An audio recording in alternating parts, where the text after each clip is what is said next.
Hi guys, I am doing the demo for blueberry cake. So this is one that technically we've already made before. We made the yellow cake version.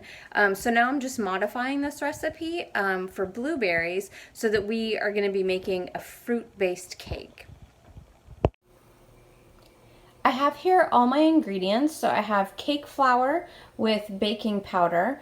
Then on the next row I have my sugar, corn syrup, kosher salt, and butter that is at soft room temperature.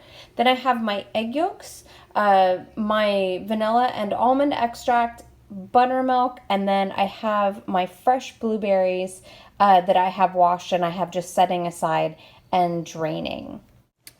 I'm ready to start mixing, so I'm gonna get my softened butter in the bowl. Then I'm gonna go ahead and add my granulated sugar, my salt, and my corn syrup. So if you don't have corn syrup, the recipe calls for corn syrup, glucose, or additional sugar. So you can always just use more granulated sugar if you don't have any corn syrup or glucose around. Okay, so I'm gonna get that started mixing until everything's combined.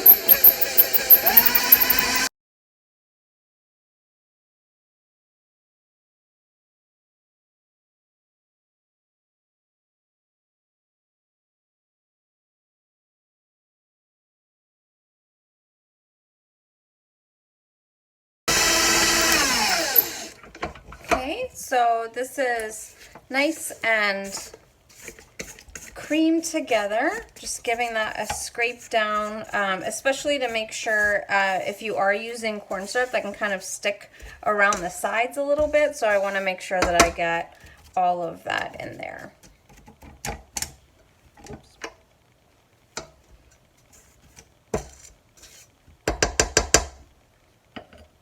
Okay, so now I'm going to add my egg yolks gradually.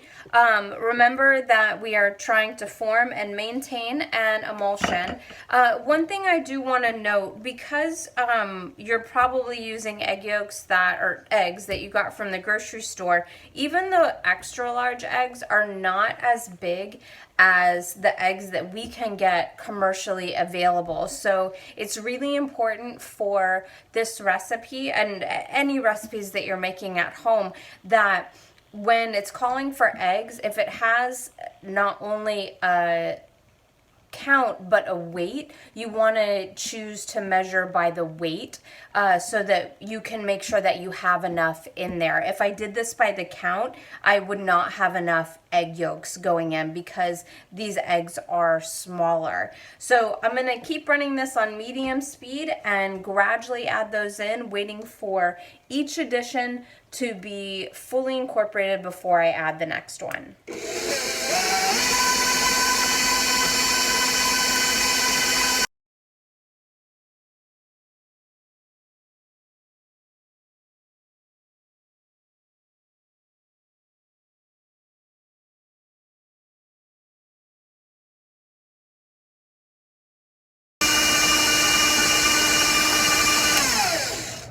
Got that beautiful yellow color. So just scraping down the paddle, making sure you don't have any butter or sugar hanging around there. And then I'm going to scrape down the sides and the bottom of the bowl as well.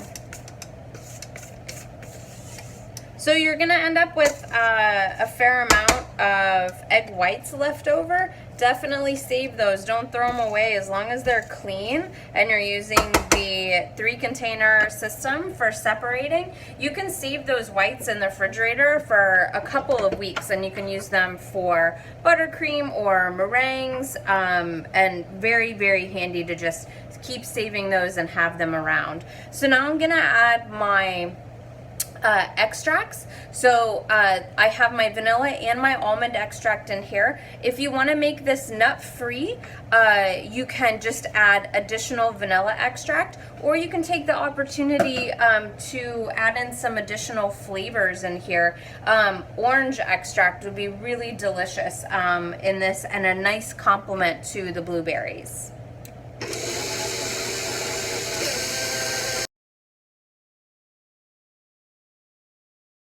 So now that my vanilla is combined, I'm gonna mix this on medium speed for 5 to 6 minutes to get some really good volume in this. And while that's happening, I'm gonna sift together my dry ingredients of my cake flour and my baking powder.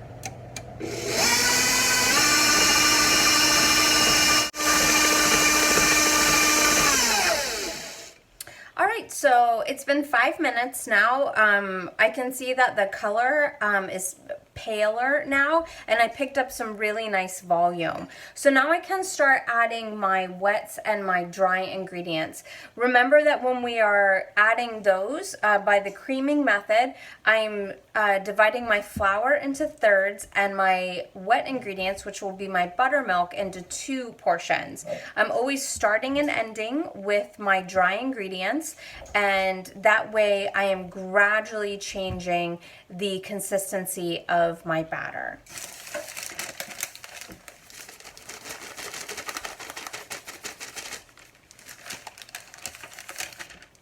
And always mixing on low once the flour starts to go in.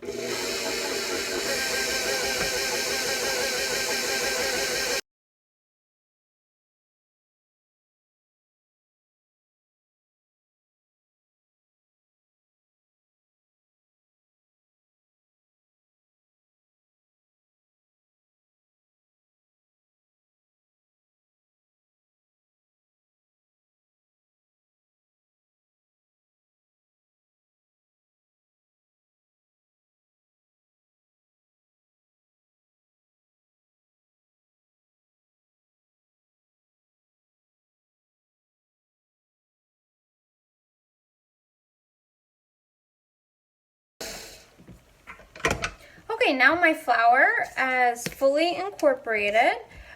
So now what I'm gonna do is, for my blueberries, because I don't wanna smash them with the paddle, I'm gonna just fold those in by hand.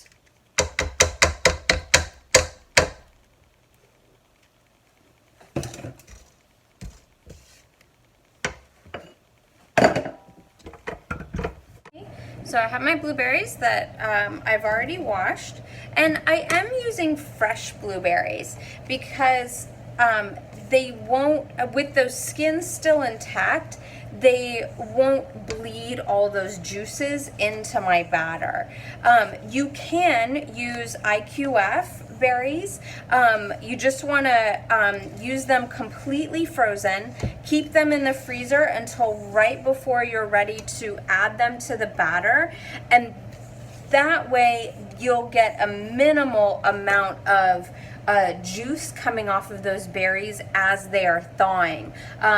You will get some streakiness in that batter, and you want to keep the time that you're manipulating that batter to a minimum, because as those berries come out, they're going to keep bringing juices, and if you fold and fold and fold and take a long time, you'll actually end up with a batter that is bluish gray. So you just need to be cautious if you're going with the frozen blueberries. I'm baking 2 6-inch round cakes today, and I've prepped my pans like always. So I did some pan spray. You can also rub with butter, and then I've lined it with the parchment circle. Remember, with your parchment circle, you want to make sure that your ink line where you trace the pan is upside down so that doesn't bake into the cake. So I'm just going to divide these in evenly into the 2 pans.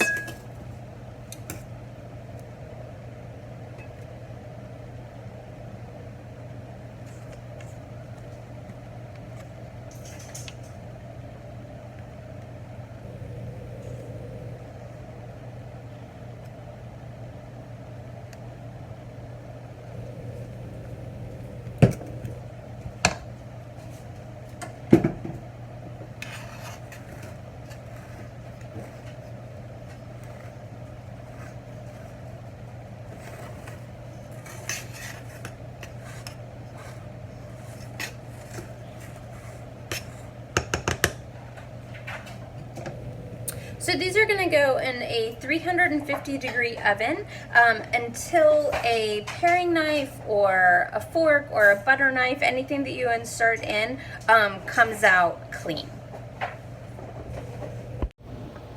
These are my cakes that just came out of the oven. So checking for doneness, I'm just taking a butter knife and just inserting that in here, and then it comes out nice and clean, so I know that's done. I made 6-inch cakes and they took about 40 minutes to be done baking. One thing I forgot to mention earlier when I was filling these pans, you want to make sure that you're filling the pans 2/3 full with batter.